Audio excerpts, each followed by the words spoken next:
Hola a todos y bienvenidos a un nuevo video. Hoy les traemos un tema poco querido, pero la verdad que muy importante, y es acerca de los trastornos del sodio, específicamente la hipernatremia.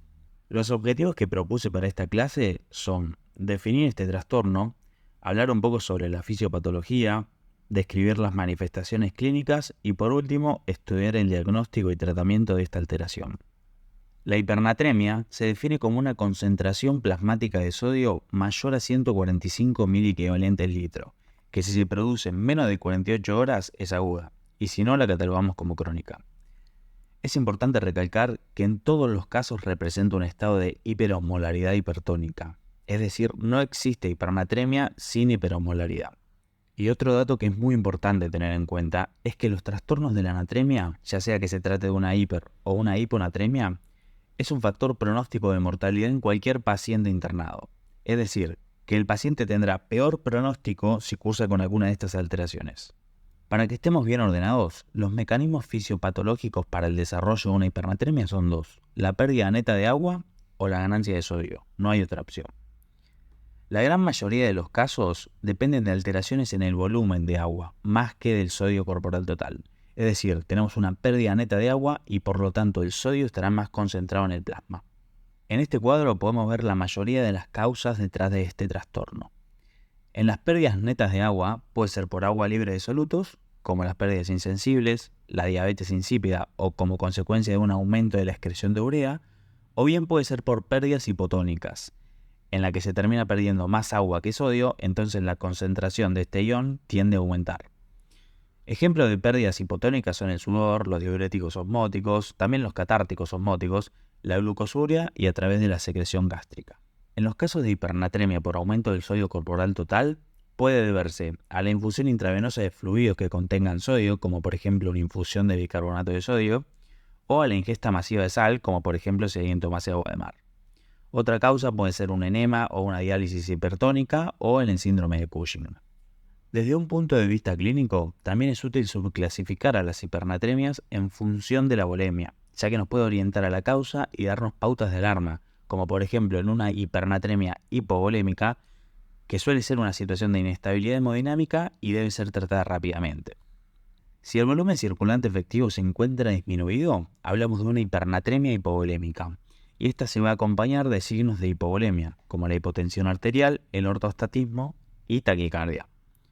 Ejemplos de esta pueden ser pérdidas gastrointestinales, como en la diarrea o vómitos, pérdidas cutáneas en quemaduras extensas o sudoración profusa, por el uso de diuréticos o la privación de ingesta de líquidos.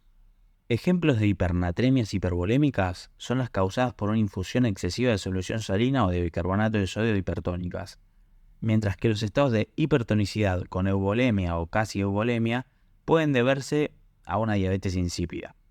También la podemos subclasificar según la osmolaridad urinaria. Esto es muy útil porque nosotros ya conocemos la respuesta fisiológica del organismo.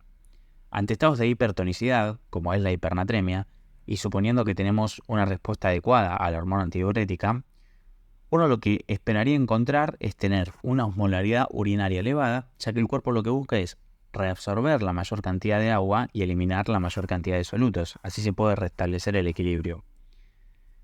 Si nosotros tenemos un paciente que presenta hipernatremia y a su vez una osmolaridad urinaria disminuida, podemos suponer que hay una falla en la respuesta en la hormona antidiurética y esto nos orienta a la causa de su hipernatremia, que sería una diabetes insípida. Pasemos a las manifestaciones clínicas, que estas, en su mayoría, van a ser reflejo de la afectación del sistema nervioso central, como lo son la confusión, convulsiones, déficits neurológicos focales, deterioro del nivel de la conciencia, que su gravedad va a estar correlacionado con el nivel de la anatremia, siendo más grave cuanto más alta sea la anatremia. Y también tenemos el coma. Algo importante es que los pacientes con hipernatremias crónicas pueden presentarse de manera asintomática u oligosintomática debido a adaptaciones osmóticas que sufren las células cerebrales. Los signos neurológicos generalmente no son los únicos y suelen estar acompañados de signos de deshidratación, como el signo del pliegue, sequedad de mucosas y disminución de la sudoración, oliguria, y en casos graves aparecen signos de hipovolemia. Otras manifestaciones pueden ser la debilidad muscular, la rhabdomiólisis hipernatrémica, mioclonías, asterixis y corea. El diagnóstico de esta entidad no es muy complejo y se basa en tres pilares, que son una completa anamnesis, el examen físico del paciente y los estudios complementarios.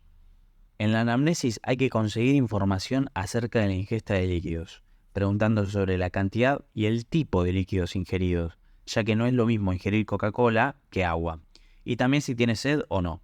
También debemos preguntar sobre el volumen urinario del paciente, si orina mucho, poco, la coloración, si es más bien amarillenta o transparente como el agua, y si se encuentra tomando medicación como lo son los diuréticos. Algo no menos importante es preguntar sobre posibles pérdidas gastrointestinales de líquidos, como la diarrea o vómitos, y también si presenta algún síntoma neurológico. En el examen físico tenemos que hacer especial énfasis en si el paciente presenta signos de deshidratación, como sequedad de piel y mucosas, signos del pie positivo, globos oculares blandos a la palpación o disminución de la sudoración. También tenemos que identificar si están presentes signos de hipovolemia, como taquicardia en reposo, hipotensión arterial y ortostatismo. Y por último, pasamos al examen neurológico, que hay que examinar al paciente en búsqueda de alteraciones a este nivel, como letargo, confusión, irritabilidad o déficits focales. El último pilar que nos queda para el diagnóstico son los estudios de laboratorio, para los que vamos a tener que obtener una muestra de sangre y orina.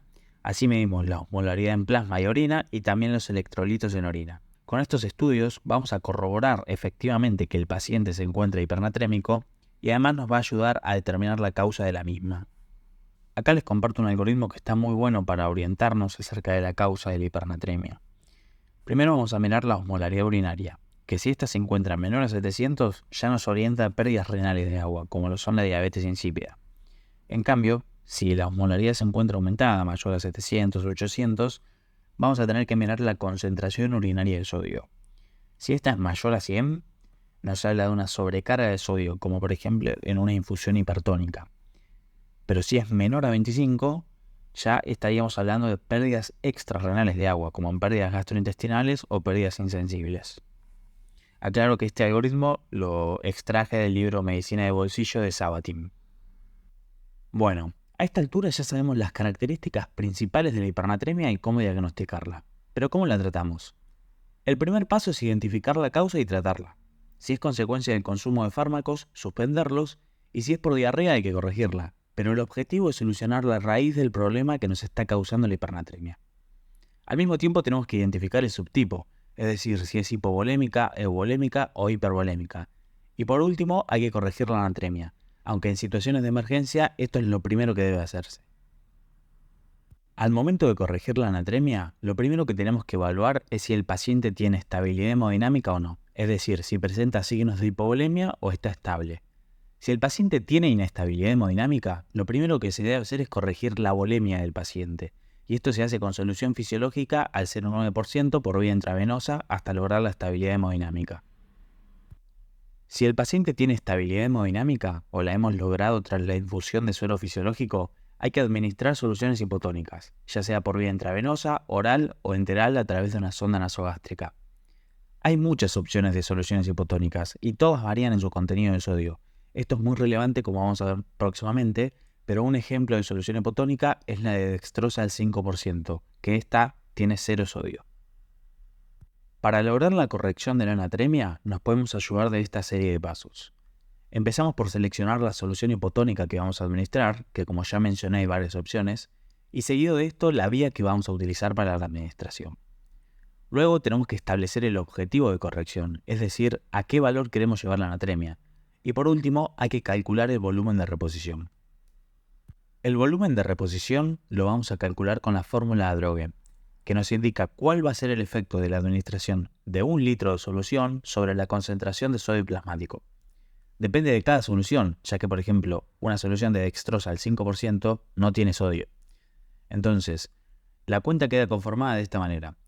El cambio en el sodio plasmático es igual a la cantidad de sodio infundido en la solución hipotónica que seleccionamos, menos la concentración de sodio plasmático.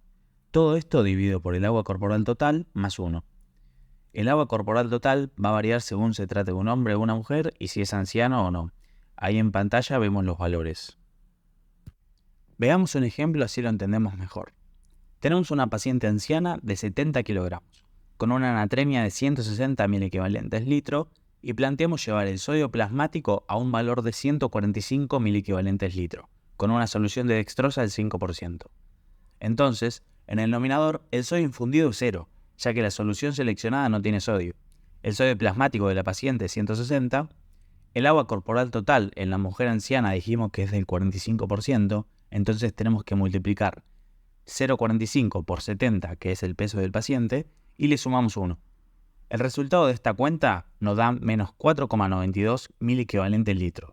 O sea, que por cada litro de esta solución que administramos, la anatremia de la paciente va a descender 4,92 miliequivalentes litro. Entonces, con el dato que obtuvimos, podemos plantear una regla de 3 simple y veremos que, si con un litro de dextrosa al 5% reducimos la anatremia en 4,92 miliequivalentes litro, si queremos reducir 15 miliequivalentes litro, ¿cuánta solución tenemos que aplicar? Y el resultado nos da que debemos usar 3,05 litros de dextrosa al 5%.